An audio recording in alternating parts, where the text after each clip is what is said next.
place for you. Don't need to complicate it. It's best to keep it basic. Open the book, the word itself approved. He's Alpha and Omega, the answer since the early ages. What you should do is learn about the greatest. Just so you know, our door is always open. Let's study together instead of debating. Share our differences. Let love heal all that's broken.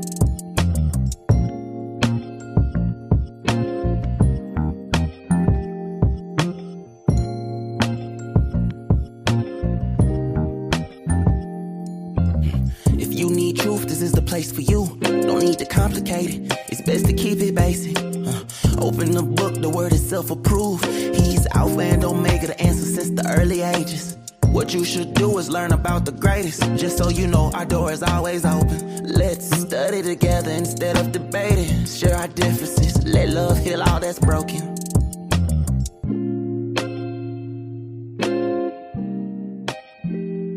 And shalom, Brother Eckham. Every one of you, some of you even say Shabbat Shalom to you. We bless Yahweh for your life and the day and the time and the space that we all are in. It is an opportunity to bring glory to Yahweh, who is our Elohim. You and I are unique in his sight. We are precious in his view. And today is an opportunity for him to be glorified in all things that we do and all things that we say. Well, you know, we got a program coming up for you, and I promise you it should be good. If you're looking at what we do, you'll see that today we're talking about the role regarding the Church of Elohim. We talked about quite a few things, so I want to make sure we get an opportunity to chat with you regarding what they are, how they look, and how they affect you in your natural, practical, everyday life. Welcome to the Proceeding Word. I am yours truly, Apostle B.W. Jones Sr., right here from BWJ and DKM Darash Kingdom Ministries. We hope that you will find this time enlightening, encouraging, and informative. All right, let's take opportunity to pray, shall we? Yahweh, we do want to thank you, bless you, exalt you, extol you for all things that you have given unto us. Many have entered into Shabbat. Those of us who are right now laboring to enter in, we give you praise. We get excited. We're looking forward to it. Rest is due. Rest is come. Hallelujah. And we're coming to you. We do thank you that you have given us your word. Who is man that you are mindful of him to give us your word and your instructions on how to use your word and best apply your word to our own lives? We are going to learn from you, and we desire to learn from you. We delight in learning and coming unto you. Keep us today. We pray you by your spirit, by your grace, and your dynamic power as we live by your word. Man shall not live by bread alone, but by every word that proceeds out of the mouth of you, Yahweh, who is our Elohim. So we come before you now, thanking you for all things, blessing you because of all things, and manifesting our lives towards you today. I decrease all things that is VW, that all things Adonai might increase. You have this space. You are the VIP, the preeminent. In the name of Yeshua HaMashiach, we pray and we say, Amen. All right, everybody. Well, welcome to the broadcast. Many of you have been with us. We want you to take opportunity. If you're hitting us up on the lines of YouTube and or Facebook, we want you to take opportunity to share the page, not the page, but hit heart, hit like, subscribe if you're on YouTube, hit the like sign for the page on Facebook, and make a comment in the thread so we know you're here, where you're hailing from, why you are here. And that's going to be a beautiful thing. So we want to make sure that all things are good and well. Shalom to you, Elder Faison. Blessings on your life. Just saw you come on in. I just happened to look over there. You were. Know that we're praying with you and for you. We love you to life eternal, and all things are in Yah's control. We also want to send a shout out to Sister Esther. Well, she may be sleeping right now. It's probably 1:30 in the morning her time. But should she catch this on the rewinds and the preview and the reviews or the archives, Sister Esther, you and your beautiful mother, we say Yahweh Rapha is with you, and we speak and agree and touch in faith, by faith with you, for total restoration. And I give you, I mean that from my heart. And I believe Yahweh with you as you believe him for yourselves. Shalom Aleichem to you. All right. And those of you who are coming to us, we see you out there, Shika, all the way from South Africa. We're so glad to have you with us today with all that's going on. Know that Yahweh's got you covered as well. All right, everybody, let's start talking about this. So can anybody tell me, and I want some people to talk to me, moderators, make sure Y'all can say something in the chat. I'm gonna say shalom. I don't know why my page gets no activity in my chats unless I beg for it, but shalom to everybody. I'm saying that to y'all. I know some of y'all working, but we just want to get started. Minister Jackie, I pray you're doing well. All of you from the UK, good to have you with us. Did you guys share the page on Clubhouse? Have y'all shared the page? I shared it. Did y'all share it? Is it worth it? I think we should. So today we want to talk about all things that are Yahweh, who is our Elohim, and what it looks like for the role of the church of Elohim. What are the do's and the don'ts? And then what is the conclusion of the matter? So we're here today to talk about the ending of the matter of what are the rules, or I should say the role of the church of Elohim. I didn't say your church. I didn't say your Baptist church. I didn't say your Methodist church. I didn't say your Church of God in Christ. I said the church of Elohim in the earthen realm. We talked about it being a hospital. We talked about it being a place to go and to be. We talked about some of the things that we should be doing and realizing and understanding. I want you all to bring things into perspective today, and maybe, hopefully, we can really find out what our role is. Anybody recall anything? If you've been here for the last 2 days, anybody recall anything on our platform with regards to where things are? And what you picked up so far in the proceeding word these last 2 days. Anybody? If you do, come off mic, say your name. And I know it's a question called all of y'all off guard, but we should be pretty much aware of what we've been talking about. Most of you that hang out with me are with me all week long, and we talk about several different things because we've had Bible study, we've had proceeding word, we've had the Bible book club. So proceeding word has been talking about the role of the church of Elohim. Why do we think that the church is a hospital, and why we have been in the condition we've been in for so long? And if it's a hospital, why then so much church hurt? So what is the actual role that Yahweh gave the gathering of the people together for? One of the things, as we try to stimulate your memory as to what we've been discussing, I want you to consider to this end that Yahweh is our Elohim. He gave the commandment for his kingdom and the governance. We also use the word edict for his kingdom, and we call them commandments. Those commandments, we also know them as mitzvahs, and those group of mitzvahs, those group of commandments are known as the Torah, again, the governance, or the instructions on how to operate in this world according to Yahweh, who is our Elohim. Now, when he gave those instructions to Israel, he told Israel that he wanted them to live and operate in a certain way so that the rest of the world could see how to be reconciled back unto him. Then he told them, you will not gather, listen, you will not gather on the seventh day. You will stay in your homes on the seventh day, the weekly Shabbat, unless it is a high holy day, found in Leviticus 23, Devarim 16, some other places in the Torah. But those are notable and very clear. No ambiguity, no confusion. There are 3 seasons. They come to 7 appointed times of anointing and blessing, and they are held over 9 particular days. So we want to make sure that we get those things out to you and into your hearing so that you understand them and embrace them. Now, I want you to realize when Yahweh gave the instructions, he says, listen, remember the Shabbat, keep it Chodesh, keep it holy, right? When you keep it holy, you do what he says do. To keep it holy, to be Chodesh, because he is Chodesh, means that he is asking you to let him into your home on Sabbath, the 7th day of every week, which is Friday at sundown till Saturday at sundown. Yahweh does have a gathering, but it's not at a church, and it's not at a place he put his name. It's at a place he desires to dwell, and that's within you. Remember what Yahweh told David. David said, listen, Yahweh, we're out here fighting for you, winning and beating all these nations. They got these shrines to their demigods and their gods, and we're crushing them. And their shrines are pretty impressive. I think, David says, pure man, pure heart, just want to elevate Elohim. He says, I think we should make a shrine to you so that the world would know tangibly how great we deem you to be. Yahweh says, David, my dear son, this is a paraphrase, but I promise you it's correct in context. He says, dear son, I don't dwell in houses made by man's hands. I'm going to say it again. I don't dwell in houses made by man's hands. And the houses or the tabernacle that I gave you all to realize me and to honor me on the days I say to come near to me. The only time I want you to come is 9 times in a year.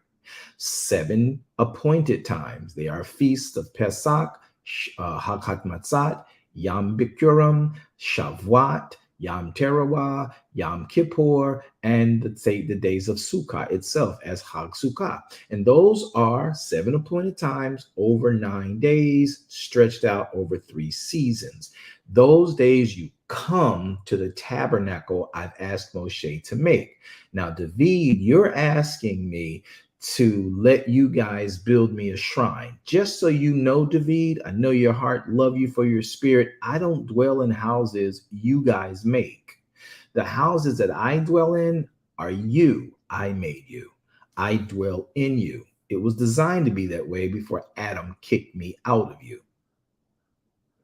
So the purpose of me coming into your home on the 7th day Shabbat is to reconnect to that which Adam calls to be disconnected. Does anybody remember the fact that Yahweh told Moshe, Yahweh told Adam, you can eat of any tree that is out there right now, and except for the tree of the knowledge of good and evil, don't eat of that. The day that you eat of that tree, you shall surely die. The word die there is muth. And when you muth, you're going to be separated from my eternal grace. You're going to be separated from that which gave you life. Now, that's what death means, not the languishing of the body, the decomposition of the body, not the rigor of the body. No, this is a separation. All right. So now he says, when you eat of that tree, you shall surely die. You and I will be separated. So when Adam ate that fruit, we separated, though still under his supervision, we separated from he who gave life. Now, when Yahweh gave us his Torah, he gave us that which would bring us back into connectivity to him, because he sent the word to heal our land. Now, I got to get this done in these few minutes so we can continue this conclusion. When Yahweh gave Adam, or he gave humanity, those words of Torah, the book of instructions for kingdom relationship with the Father, how you operate in the earth, how he prefers you operate in the earth, what's supposed to be the end, and how we're supposed to get there. That's all inside of the Torah. Now, those days, those instructions are to be mulled over, literally pined over. I'll say literally again, considered and being renewed in your mind every week in the comfort of your own home, because Yahweh does not want you down at the building on the 7th day Sabbath. He wants to be in the building he made, not the building we made, we leased, we rented, we mortgaged. He wants to be in the building he made out of the mud. When you talk about Yahweh beat it up out the mud, when you talk about beating something out the mud, Yahweh originated that. He beat you and I out of the mud. The Bible declares that he reached out into the dust of the earth, the Adoma of the earth, and he formed man out of the ruddy dirt of the earth. And that is what he did. Breathed into man. Man became a living soul. Yahweh dwells in that. Yahweh made his own home. He prepared the human body for his, watch this, his residency in the earth. Now he sits over the earth, but his residency, his word in man was how it was supposed to be. So it's very interesting when we talk about why we gather. Apostle, what's this got to do with the role of the church of Elohim? Because I want to make sure you understand that what we've classified as the role has been a terrible miscarriage of justice regarding the word. Listen closely. So when Yahweh gave us the instructions, i.e., through the Torah, he was showing man how to reconnect that which Adam disconnected. The word was sent to heal our land. I'm going to say it again. The word of Elohim was sent to heal our land. I'm going to say it one more time. The word of Elohim was sent to heal our land. Think back to the day of Adam. He ate the fruit that broke our relationship. He ate the fruit that had him thrown out of the garden of provision. He ate the fruit. Now man is trying to find from some knowledge he's found out in this atmosphere what he can do, how he can be like God. These are the things that we need to pay attention to. When we think about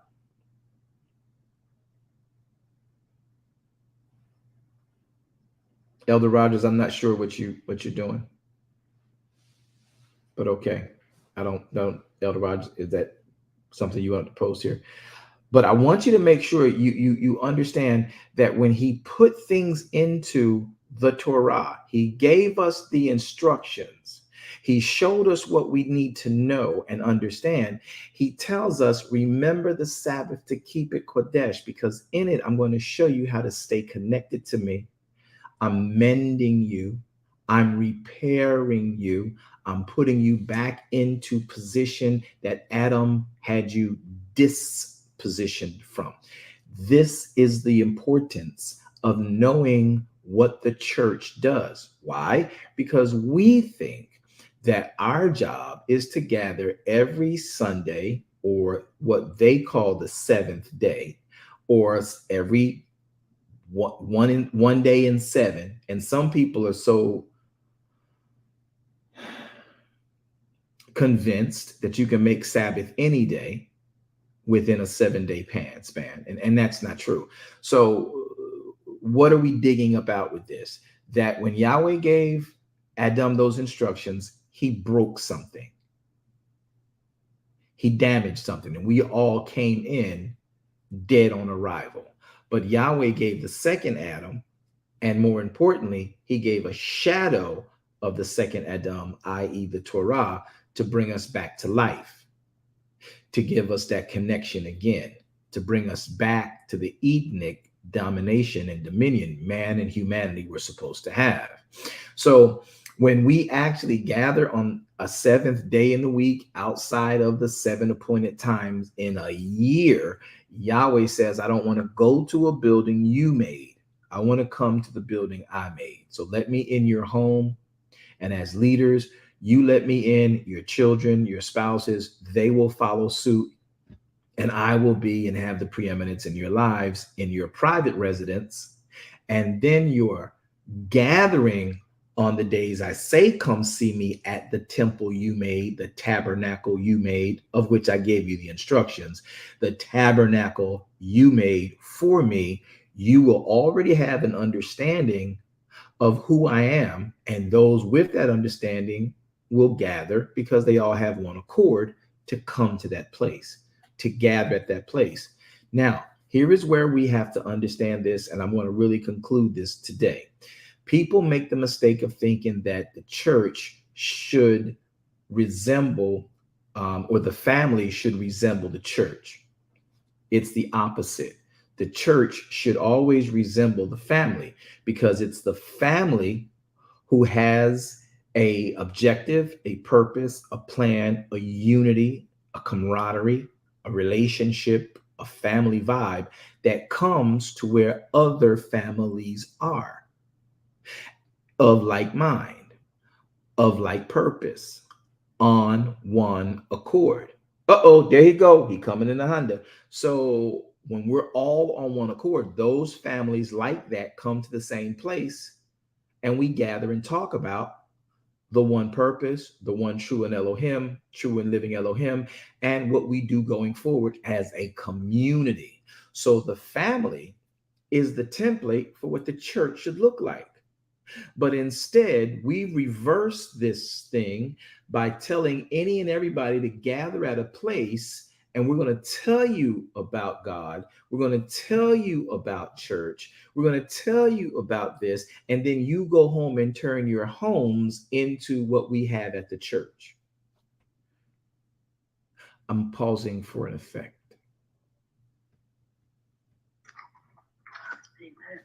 And we've really botched that up. Now we've been told that the church is a hospital. Now we've been told that the church is the place where the power of God dwells. No, the tabernacle was never the place where the power of God dwells. The tabernacle, even in Moshe's day, and subsequently the temple in the days after David, where Solomon was permitted to actually make the replacement for the tabernacle, i.e. the temple, the name of Elohim dwelt on that building, on that tabernacle, on that temple, on your synagogue, on your church, on your storefront, on your standalone, on your steeple. It's his name. Now, the name of Yahweh is a strong tower. The righteous run into him and they are saved. However, the power of Elohim is a part of his name. His name is powerful, but the power of Elohim is not his name. The power of Elohim is his word. And it is in his word where his power dwells.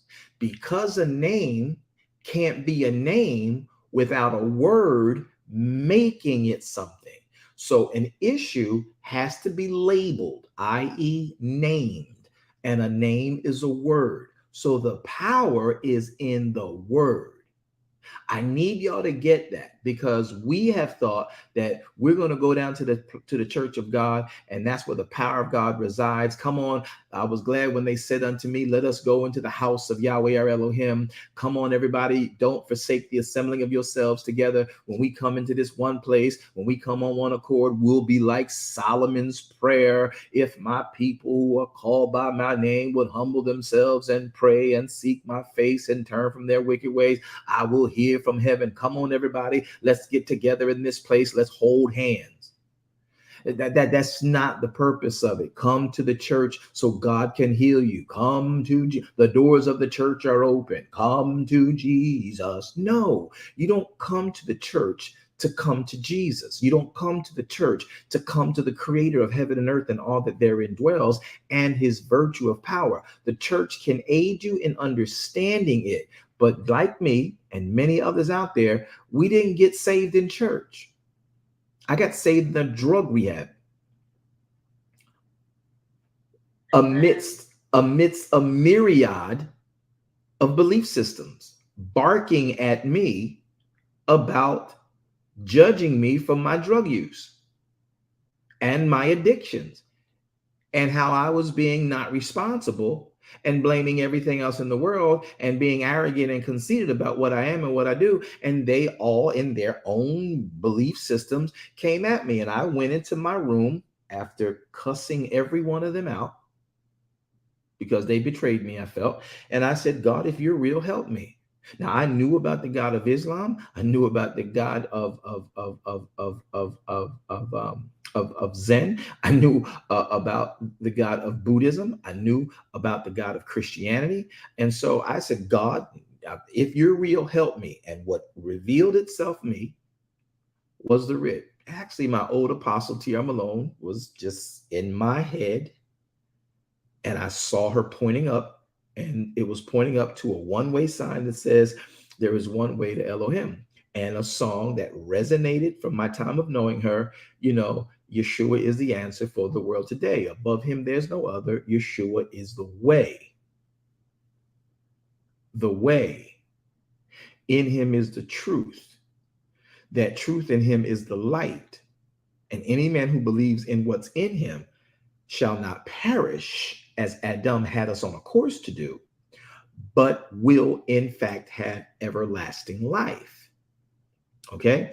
So it wasn't in a church. Now, granted, it wasn't in a Christian church, as it were, but where I was in a church. I was in a rehabilitation center. People having the same issue, struggling with the same thing, on one accord, gathering for that purpose. The rehab was a church. Now you say, well, there you go. It was a healing thing. But what we're talking about is the church of Elohim. Why do we gather at that building? Yahweh does not necessarily need us to gather at that building other than for times he's appointed. He wants to gather at your home. That's where healing begins, in the ICU of your space, the intensive care unit. That's what your house is. Because when you go out into the world, you're beat down, you're drugged down, you're impaled, you're lacerated, you're talked about, you're stepped on, somebody got their knee on your neck, you're spit on, you're talked down to, you're condescended. When you come home, that is your solace. That is your refuge. That is your place. And Yahweh says, I want to fill that space. I want to be with you every 7 days in your space. Don't go down to the church. Come to where you and your family are and let me in. That's what Yahweh is really asking, because that's the dwelling he wants to dwell in. David was told, I don't dwell in houses made by man. So what houses does he dwell in? Well, of course, the universe, but you are a universe all on your own. There is so much power and energy inside of you that it's amazing. E equals MC squared. We'll talk about that another day. I'm still working on getting that particular message to you guys properly. But E equals MC squared is the signature of Elohim. And if you understand that to some small degree scientifically, you'll see, oh my goodness, Einstein understood something. Because Elohim dwelling in you is more than you can imagine. So when he says he can't dwell in houses made by hands, he lends his name to the church we built. I don't care if you built your church from the basement up. I don't care if you bought the church from the Catholic Church. I don't care if you had a storefront, you borrowed and rented the space out. I don't care if you're in a tent. I don't care if you're under a tree and you got a canopy. I don't care where you are. That church is not where Elohim resides. He resides in you. So what is the role of the church? So now we've done away with the fact that the church is a place where, in fact, you come to be healed. No. The only reason the church can be associated with that healing is if that church is propagating the word of Elohim, because he sent his word to heal our land. That word has a place that Yahweh wants it to be on great display, and it's not his church. Pay attention. It's in your home. It's in your heart. David says, your word have I hid in my heart that I might not sin against you. And how many of you know, if you've ever been through major surgeries or near-death situations and have been counted out, what comes out of your heart comes out of your mouth and contemplates in your mind. And what contemplates in your mind goes into your heart. You dwell on that. You selah on that. And then out of the abundance of your heart, your mouth speaks. If it's the word of Elohim, healing is yours. It doesn't matter where you are, doesn't matter what you're dealing with, doesn't matter what's infirmed you. The word of affirmation, it will heal you if you're his child. Healing is a children's bread. So what's the role of the church if the church is not the hospital? The church of Elohim simply is a gathering place where we come together to honor him, learn of him, embrace him. Let him make sense of his words our intellect calls and convolute. What's the role of the church? The role of the church is where we who have now understood him are learning and persevering and aspiring and being inspired by him. We come together to sit with those of like mind and like faith and like purpose, so we can create a space of unity. and cause a manifestation of his kingdom in the earth. And we come back and we check in on the 7 appointed times. Now, there are attendants at the building, like in David's day. He made it very, very clear. David, I don't dwell in the house you're going to make. I'm going to let you make it because I know what you're trying to do. I know what the people need. So you are trustworthy and I'm going to let you do it, but your son's going to build it. But I don't live there. And if you think about it, what he did was he put his word inside of, I'm going to say this, an ark. Some of you can call it a coffin if you want, but he put it inside of an ark and then he hid it in the ark, put a lid on it. Listen, he took his word along with some manna, along with an actual rod that was Aaron's rod that budded. He put them in an ark, sealed it up, put it under a replica of the mercy seat in heaven, sealed it up, set it in a room, put curtains around the room so everybody can't get it. Everybody can't walk in there. Only one person can walk in there one time in a year. Yom Kippur. Going into Sukkah in 3 months from now, we are going to be dealing with the whole function of that particular empowerment. One time a year, you walked into the high holy place, and only the Gadol Kohanim, the high priest, could go in there. So everybody didn't have quote unquote access to that word. So the word was there, but it was not on display. How did it display?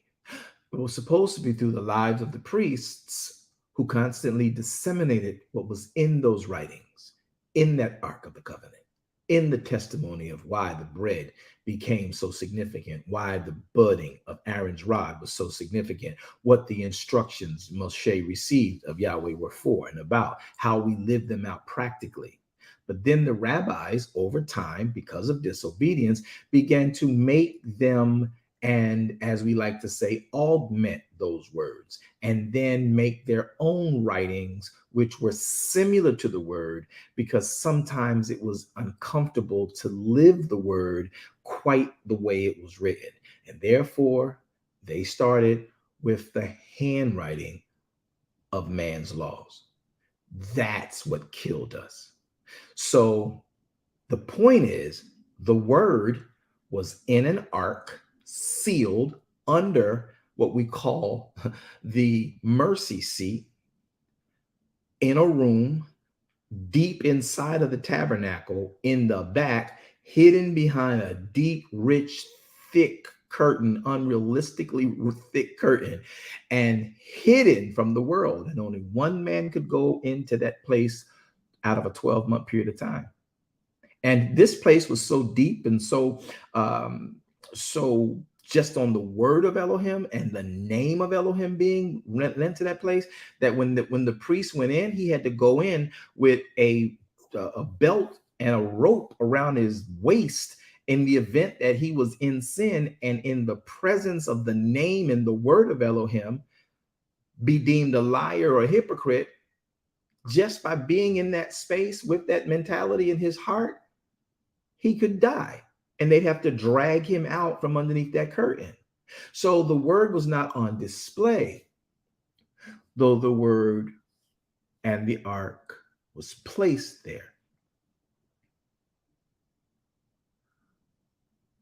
You see,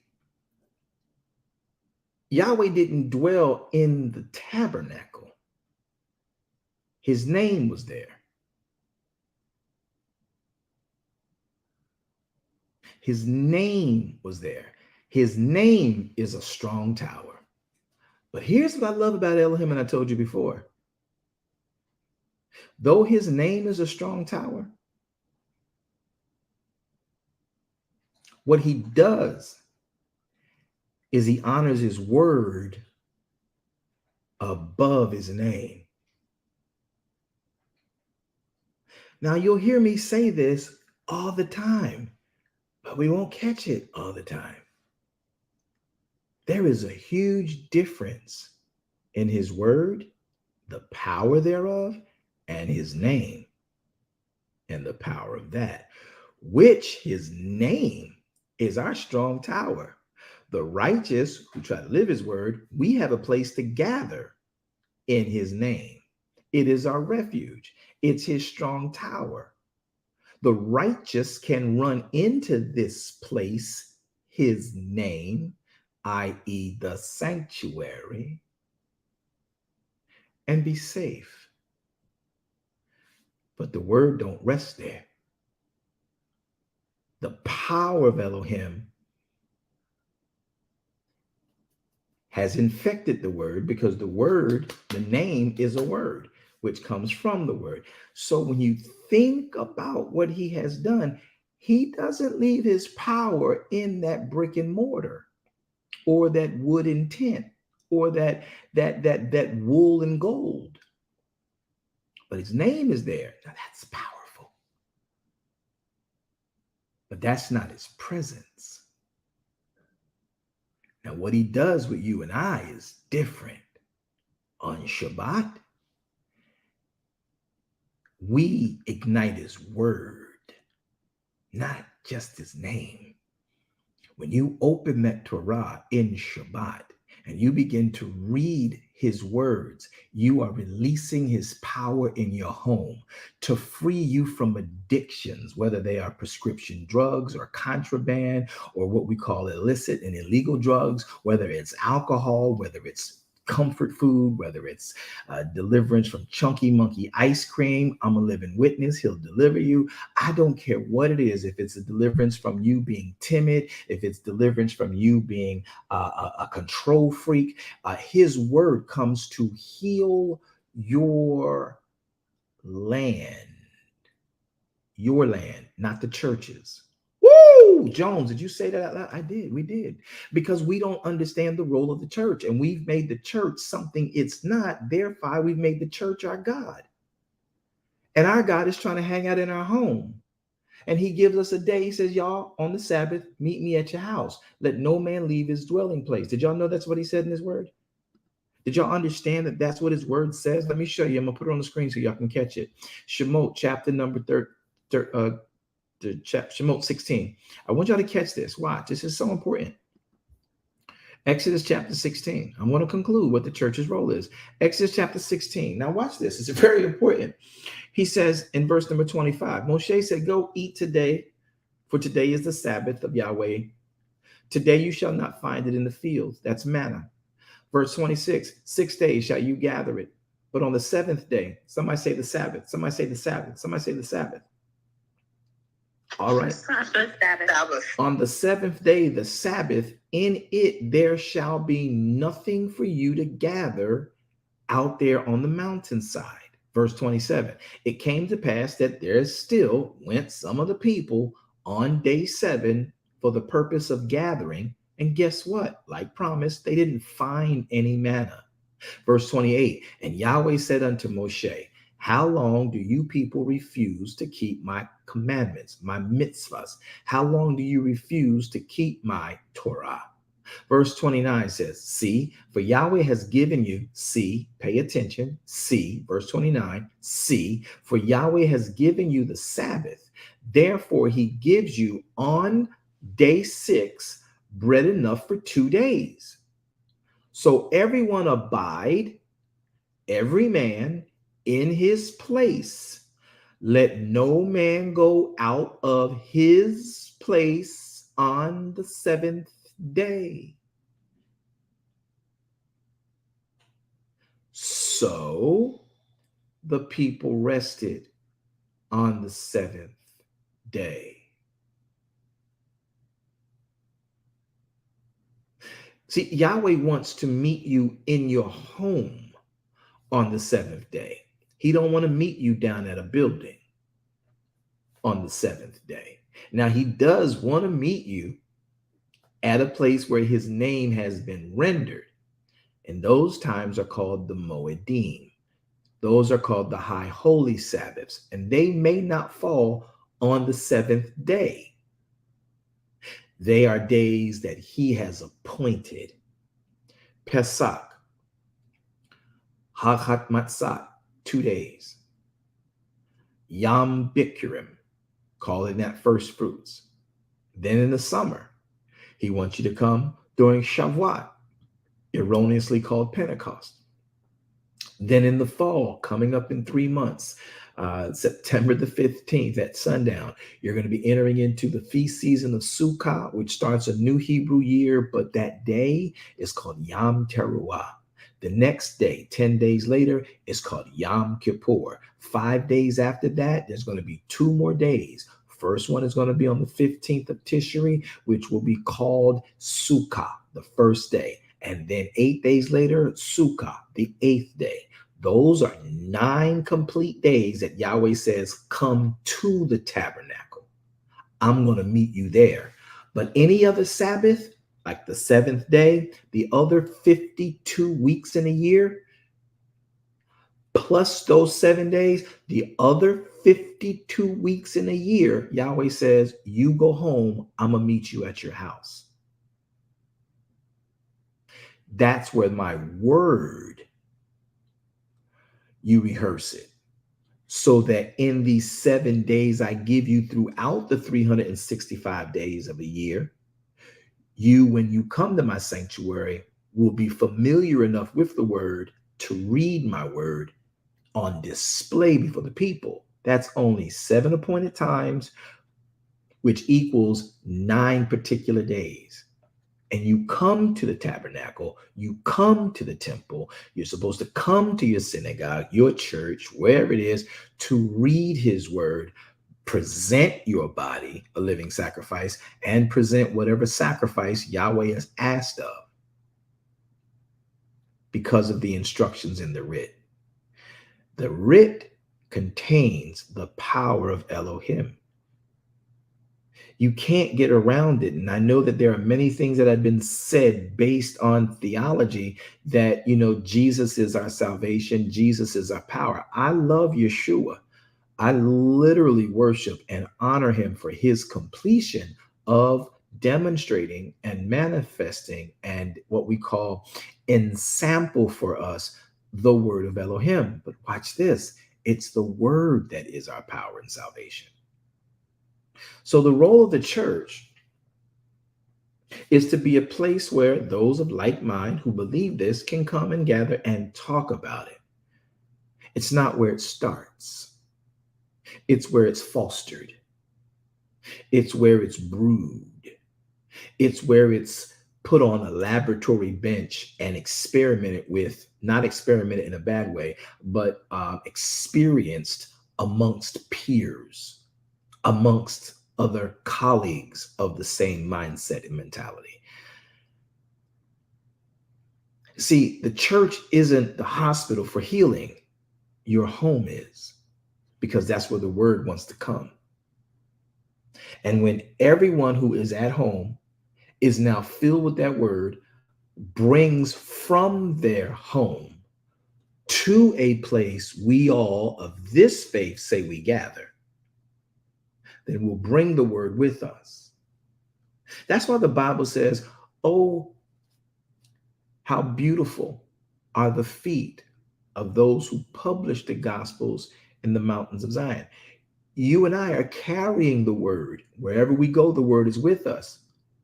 So when 5 of us gather at a building, under a tent, in a parking lot, in a van, we carry the word into that place. Where should the word be resident at, y'all?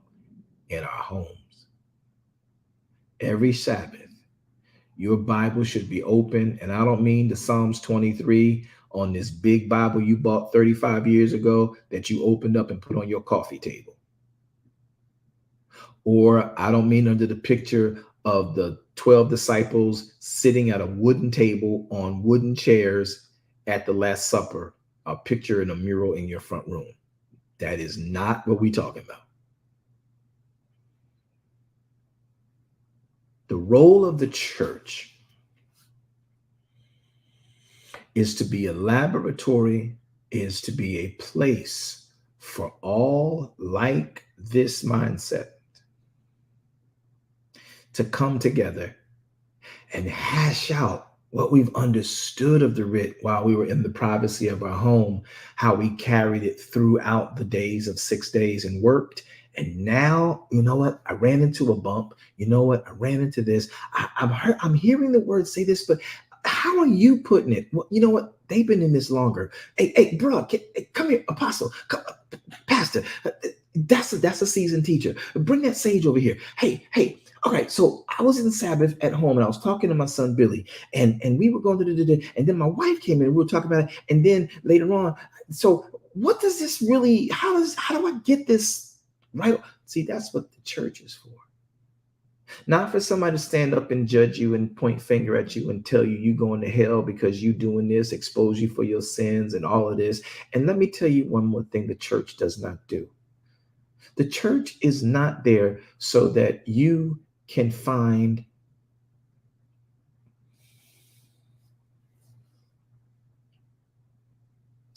a marriage mate.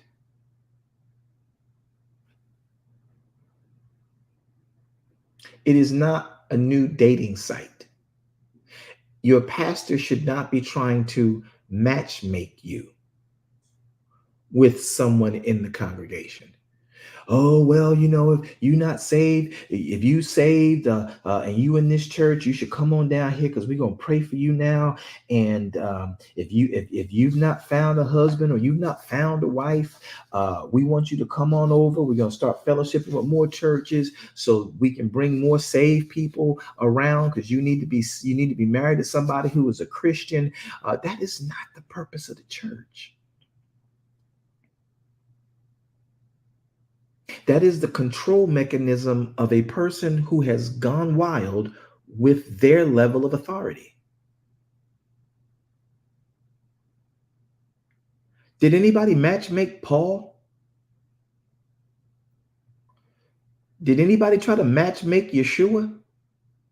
Did the Gadol Kohanim come to Paul, come to Yeshua and say, hey, you can't be the Messiah because you need a wife?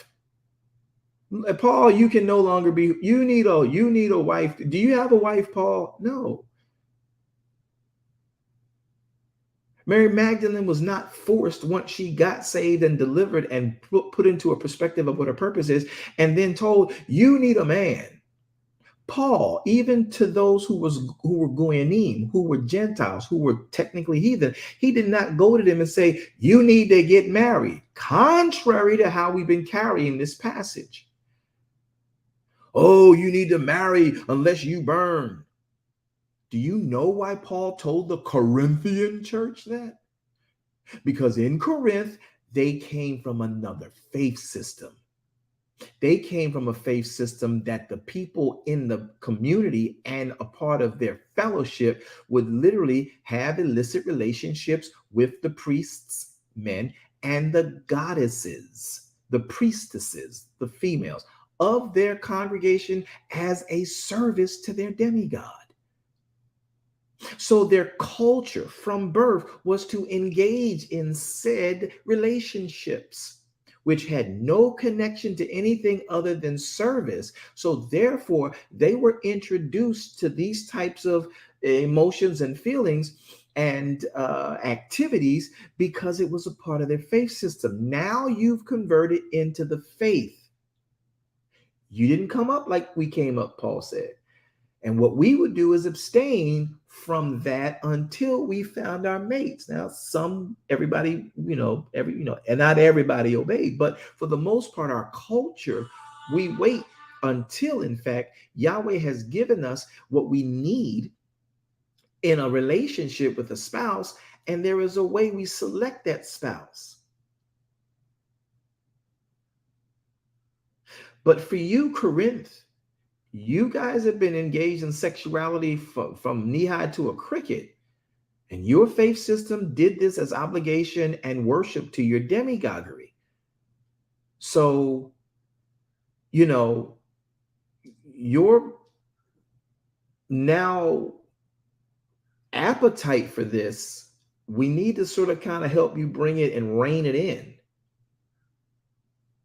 So if you've got a partner out there you think you should have, and since adultery and fornication is a sin, let's try to focus on getting away from doing the sex that way.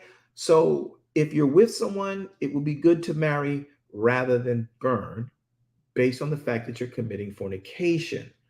But let's talk about that. Where are you with that? Who is that in your life? You got people right here in the church talking about, yeah, you looking at them across the street. I got pastors and women pastors and women particularly. Y'all need to stop. Stop. Oh, I see what I see. Brothers, men, you need to not try to control your church's growth and prove to the world you have a stable of families. And these women pastors, no disrespect, because you can run. My pastor, my mentor, my apostle was a woman, so don't get me twisted. I ain't got a problem with a woman being a pastor. The issue is that we think we so deep that we supposed to be matchmaking. Oh, you should marry Jimmy and Clarice. You should marry Billy Bob. Y'all really got that. Might not be their mate, might be in another congregation, some other place, and it ain't your job to point it out. Because now, if they get married based on the influence you have over their life and their whole marriage hits a train wreck, Yahweh holds you responsible, and they should hold you responsible. You and I must be responsible as leaders to let people organically flow together. And if they got a question about, hey, what do you think? What do you think? I'm considering this person. Okay, no judgment zone. There is a process. And in our ministry, we have a process called marriage by Elohim design. If you think that this is a person you want to spend your life with, let's not waste time dating. Let's get you and them into a counseling process directly out of the writ and show you both what marriage is. And then the female and the male, as candidates for marriage, can determine without wasting any more than 6 months dating, can literally say, hey, I'm willing to do what the word says a wife is and a husband should do. And I'm willing to do that to you. I'm really willing to do that. No, my biological clock is not ticking. No, my mom and dad can't wait till they get some grandchildren, and my girlfriends and my boyfriend, my brothers is getting on my nerve talking about I need to be married. No, I want to know if we are compatible, and I need to know if our gifts even work together. Because if y'all realize that not all the gifts of the fivefold ministry don't work well living together. What? Right. You got to go to KYC to learn more about that. But at the end of the day, when you come through that coursing, you understand what marriage by Elohim's design is, and you're able to tell that candidate across the table from you in 6 months, yeah, based on what I now know about marriage and what I know about you answering these questions about marriage, I'm willing to give you that unconditionally. And now when you come to say your statements, you say, does such and so, do you such and so, give yourself to such and so to be your lawfully wedded husband and wife? And they say, I'm educated, I'm informed, I've been through many months of counseling and understanding the biblical perspective of it, the Torah perspective of it. I do desire to make this person and be their lawfully wedded spouse. We got y'all thinking, y'all should get married. I see God. I see you being married in 5 months. I see you being married in 2 years. And I'm seeing this guy over here, and I'm seeing this lady over here, and God is about to bring y'all together. That's a bunch of hocus pocus and desire to see that church with families within it. I said it out loud and I mean it. Let Yahweh guide you in what you're doing. Well, you waiting on the Lord. Oh, that's all that waiting. You need people to help get you together. And the church need to be a place where single Christians can gather and we can pick from ourselves. You may not have a single ministry or a single person in your ministry that you are actually compatible with. So you're going to force yourself into a relationship? That's as dumb as a box of rocks with sand in the bag.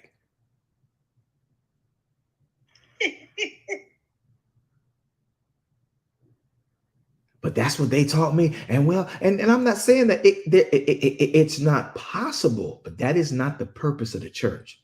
The purpose of the church is not to be your matchmaker. The only matchmaking, gathering together with a people of one accord, serving one true and living God, is to matchmake you with Messiah.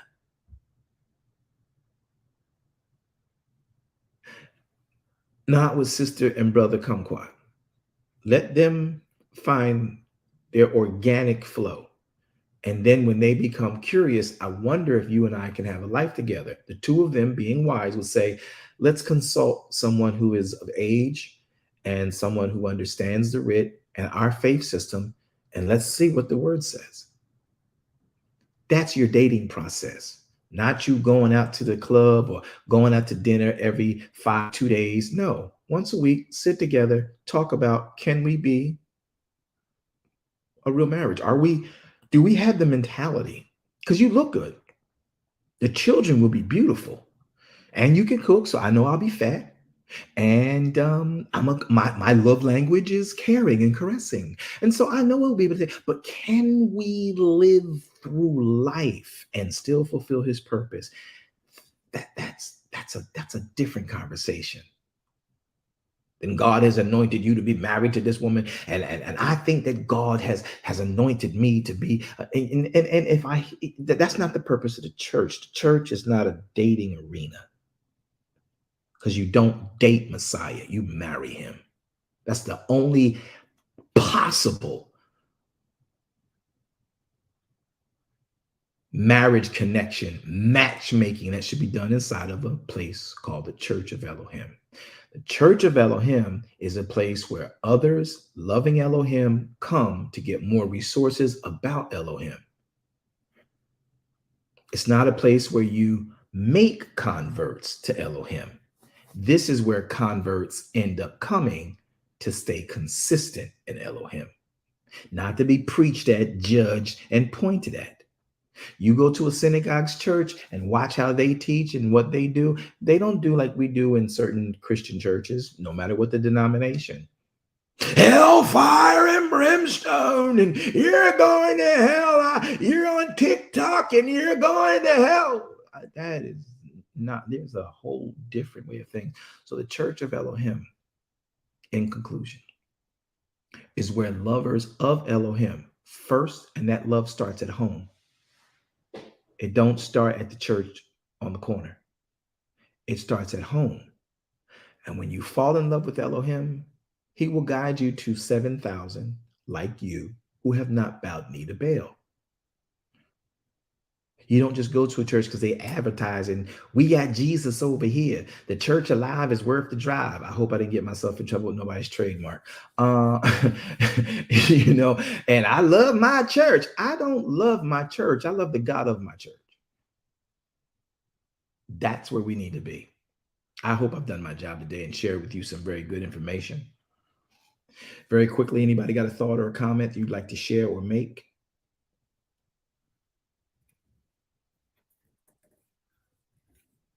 All right.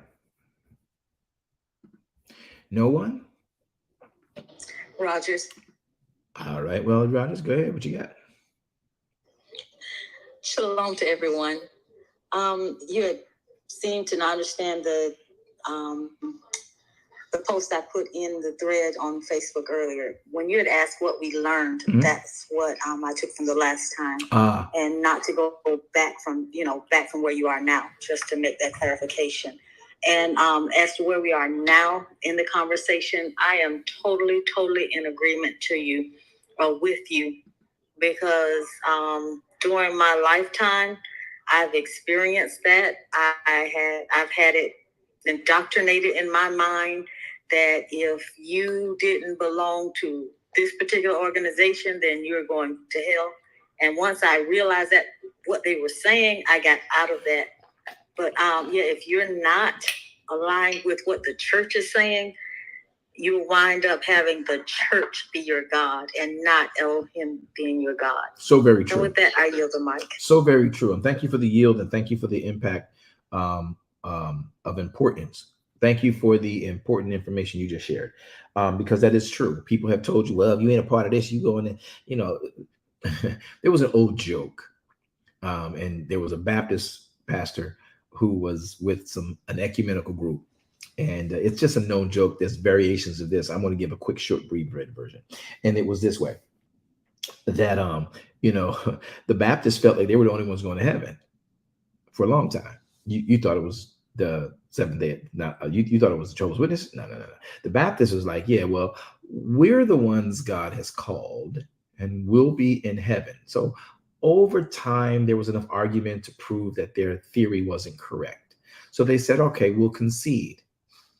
Well, we'll get there first and build a balcony, and we'll be on the top tier and watch all of y'all come into heaven.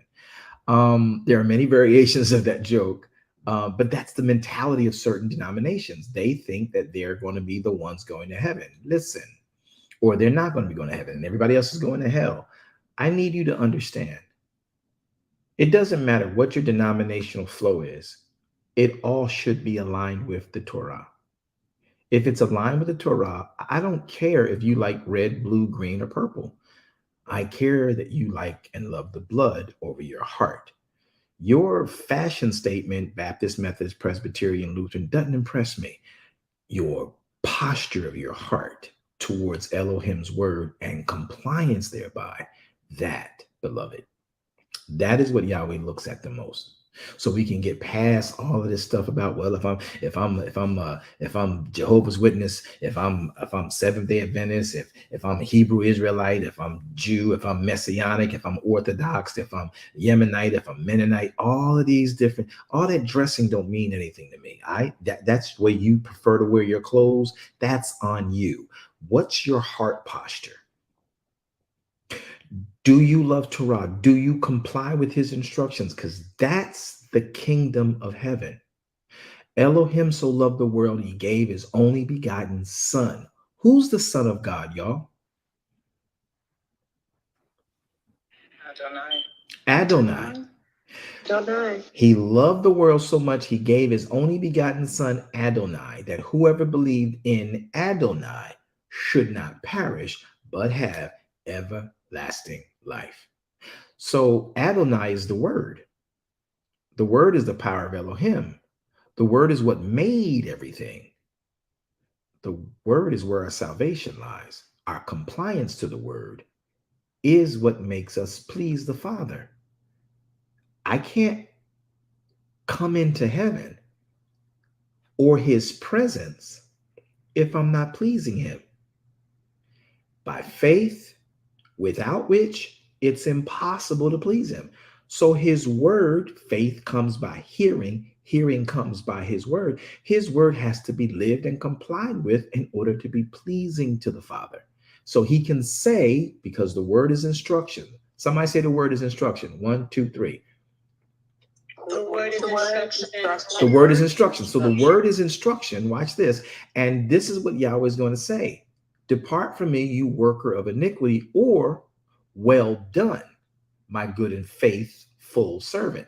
So if the word is our instructions and he says, well done, that means we follow the instructions. Not our own rogue, I feel the spirit and I'm led how the spirit leads me. Well, if you read the New Testament text properly, you'll realize that when it says that as many as are led by the Spirit, just read up 5 verses. You'll see that that Spirit is the Spirit of the Word. It's right there. I didn't change. I didn't make it up. It's right. It's in there. Just go read up 5 verses above that one. Yeah, it'll tell you the Spirit of the Word, and then it talks about as many as are led by the Spirit of the Word. They are the sons of Elohim. Because that's what Yeshua did. That's what the word is. That's what the son of Elohim is. He is the word. I'm hoping this was edifying to you guys. Shabbat's about to enter and come forth for many of you, those of you in the UK and in the Vietnam and in South Africa and in Ghana and in the Cote d'Ivoire. Those of you in China, you're already in your Shabbat. Yahweh bless you. We speak Shabbat Shalom on you and over you. Those of you who are entering in the continental US of A, in the Caribbean, as well as the Mountain, Central, and Pacific times of the US of A. Listen, we're waiting to enter in. Labor to get there. Open your word. Invite the Father into your home. Let your home turn into a hospital. Many of you are broken. Many of you are weak. Many of you are tattered. Many of you are torn. Many of you are burdened with new burdens and new issues and new plights that have hit you just this week, just this last day, last night. Many of you have come into infirmities and ailments and viral infections. Listen, let the word be your hospital. He sent his word to heal your land. And in the Sabbath, Yahweh says, don't speak your own words. Don't find your own entertainment. Don't look to do your own thing. Honor me by honoring my word and reading my word, speaking my word, and then I will place you on the high places of the earth. And in the word, healing can be found. Listen, Zion, come into him. Come into his word. Give him all the time he's asked for. Shut down what you want to do and come into him just for 24 hours, 1 out of 7 days, and let his word affect your life. I promise you, you do this for 3 weeks in a row, I dare you push for 7. You will never be the same. I didn't say you wouldn't have issues, but you will never deal with the issues the same way. I didn't say you wouldn't fail, but you will never fail and get back up the same way again. The purpose of the church is to help us talk through what we've learned in our homes by reading the writ with our families. You want your marriage better? Imagine taking 24 hours to prioritize your family, your spouse, your children, your adopted child, your forced child by the courts because a loved one died and now you have custody, which you love doing. But imagine dedicating 24 hours to just you and your family, sitting with the creator of your family. See, that's real unity. For there, Yahweh commands the blessing, even life, evermore. Well, I want to take an opportunity to talk to Curvin Neptune. Curvin Neptune made a statement on Facebook, and I'm putting it up on the screen. I want y'all to read it. He says, the church tells me I can't keep the feast because he said to keep it where his name is at. But his word says to keep the feast, so I will keep his word says to keep the feast, so I'm going to keep the feast. Now, Curvin, so important you said that. Very, very significant. It's true. And that's what religion says. But as you read Leviticus 23, you'll see in verse 14, 21, and then I think it's 42, where Yahweh tells you, this you shall do in all your dwellings throughout all your generations. It don't matter where you are. He really said where I put my name. Well, any church that you and I are part of, aren't we like the Church of Christ, the Church of God, Pentecost, whatever we call these churches? Aren't we saying that the name of God is here? So when you say this is a church that believes in Yeshua HaMashiach, you're putting the name of Yahweh or Elohim on that place. That's where you would gather to comply with his instructions. But we so deep in religious and prejudice. Where did that come from? We are prejudiced as religious entities. And we got to get through that. And I don't mean just become ecumenical. I mean become united under the ordinance and the edict and the governance of the word. It's hard to do. That'll mess with your gathering of people. That'll mess with your communion Sunday. That'll mess with your pastor appreciation. That'll mess with your church anniversary. That'll mess with your Easter service. That'll mess with your Christmas service when you come into the rent. But I promise you, if you let all of that go, you'll have such greater waiting to now replace all that was religious. In every aspect, you'll have greater and you'll grow greater. My name is Apostle V.W. Jones Sr. I hope that we've given you an idea of what the role of the Church of Elohim should be, some of the do's, some of the don'ts. Do not, let me give this warning, do not let yourself get caught up with your pastor or your prophet or your prophetess who says, I saw God and you was with Clarice. Listen, that is not of Elohim. I said it out loud. Dare you to check me on it. Don't let anyone point you into something like that. Don't let anyone tell you, oh, you a prophet, or you a pastor, or you a teacher, man of God, woman of God. Don't. That ain't Elohim. Elohim reveals it to you and then brings you to it, but he will use mentorship of those who have been charged to help guide you once you've revealed where you believe you're supposed to be. Then we'll sit with you and show you, here is what the word says. Do you fit that caliber? Does this match up for you? It's a real simple process. All right, Minister Jackie, what you got, beloved? Shalom to you, Apostle, and everyone here. I just want to say that coming into this newness of life through the Torah, understanding, it makes me realize how much I was blindfolded, hoodwinked, and this, you heard what to do. You never really studied. We lost you, Minister Jackie. We lost you, Minister Jackie. You never really studied what? You just completely dropped off to like a 0.1 decibel. Yeah, we can't hear you. Say something. Yeah, something switched for you. Oh, there you go. Sorry, I think a call was coming in. Apologies. I just want to say that it happened again. We lost you again.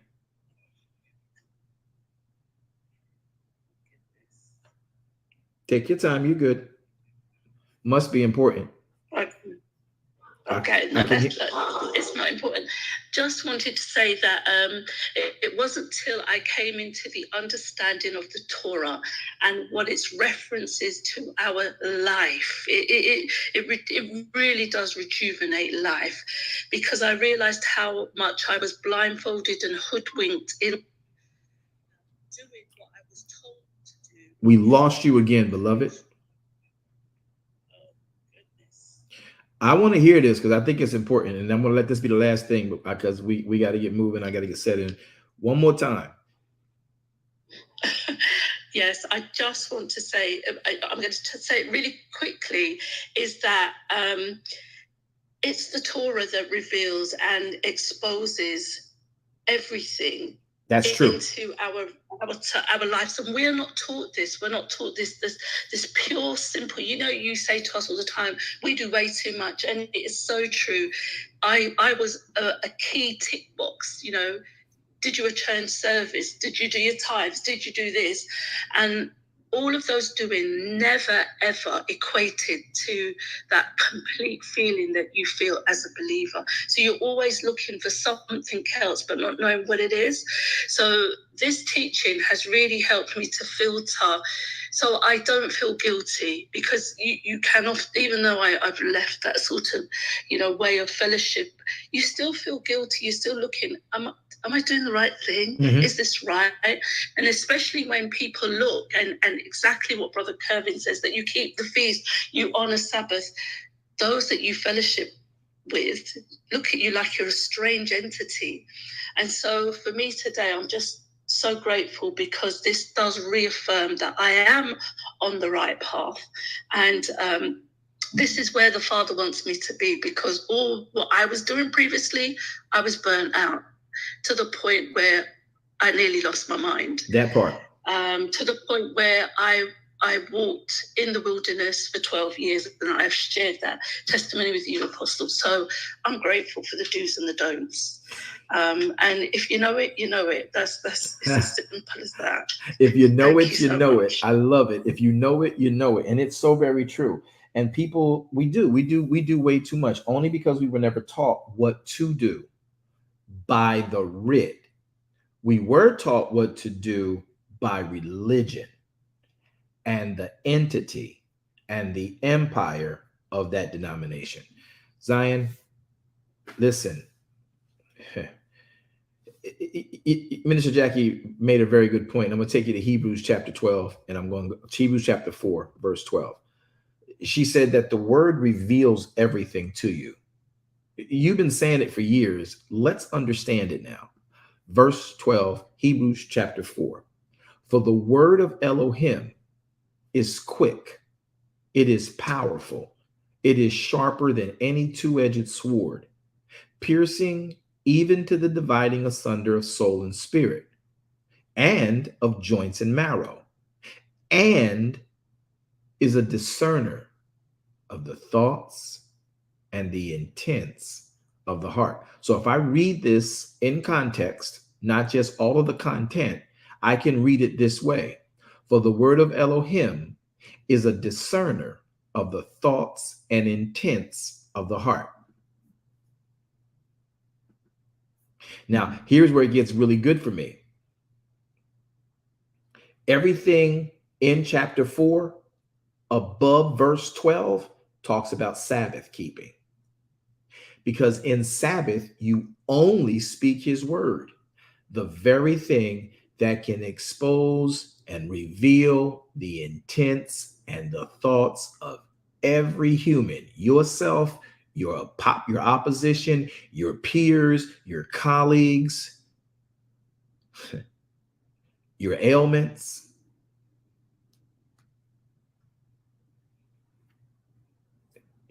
Your frenemies, the intents and thoughts. If you are word oriented, much garbage can't get past you. Just putting that out there. It's a revealer. It's directly connected to Sabbath keeping. You reading the Bible on Monday is completely different than you reading the Bible on the seventh day. I promise you it is.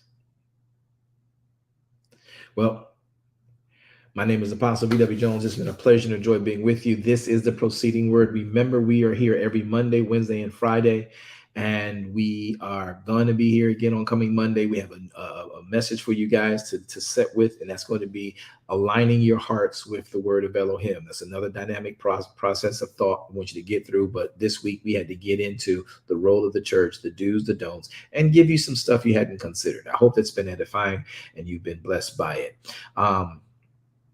So at the end of the day, remember, we are here every Monday, Wednesday, and Friday. We're also here every Wednesday for Bible study. We have a very good teaching on the Feast of Sukkot that we just finished. We'll be going into a new teaching this coming Wednesday. Every Thursday, which was yesterday, just yesterday, we finished or started to talk again about Bereshit chapter 28. This is Bible Book Club, where you learn the Bible line upon line, precept upon precept, and you cross-reference all over the Bible until you get out of that verse. Also, again, you know that we're here for Sabbath, which is tonight at sundown. Fridays at sundown start Sabbath. They end at Saturday at sundown. So therefore, Fridays at approximately 11 p.m., when we get the West Coast in to their Sabbath, we try to start a Sabbath teaching if Yahweh releases us. And then on Saturdays, 11 a.m.-ish, we usually get around to doing a good solid one for several hours where we keep our mind stayed on the word, being compliant with the instruction. And you are welcome to join if that's what you would like to do. Then on the next day, the morrow after Sabbath, every Sunday, 10:15 Eastern Standard Time, we are right here teaching what is a part of DKM, Darash Kingdom Ministry. Darash means sought out kingdom ministries. We don't advertise. We're letting you know what we do, but we don't advertise. We don't hunt you down. We don't e-blast you. We don't send you texts. We don't send you evites. We don't come to you. If we're doing something, those that are here know what we're doing.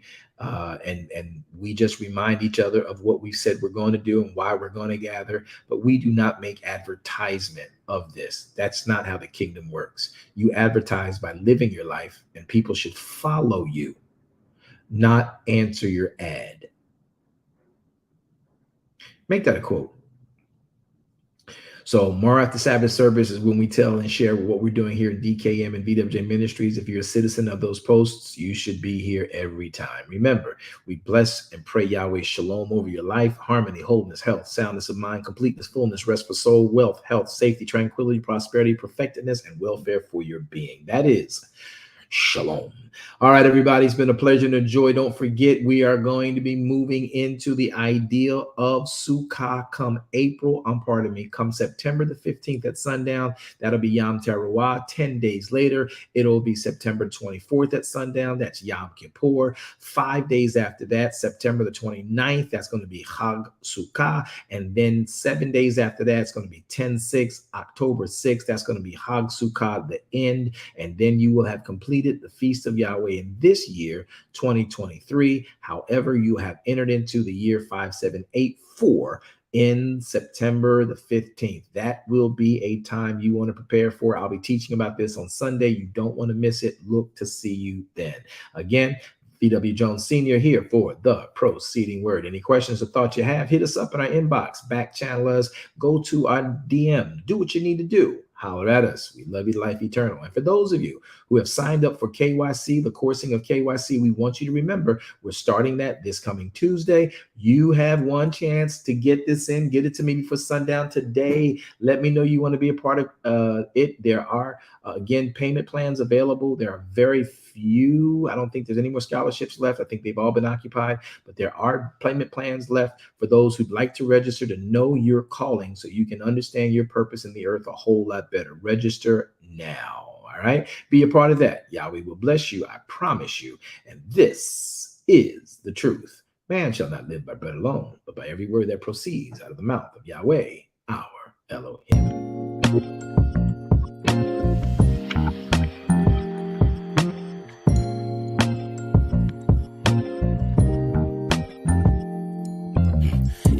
Truth, this is the place for you. Don't need to complicate it. It's best to keep it basic. Open the book, the word itself approved. He's Alpha and Omega, the answer since the early ages. What you should do is learn about the greatest. Just so you know, our door is always open. Let's study together instead of debating. Share our differences. Let love heal all that's broken.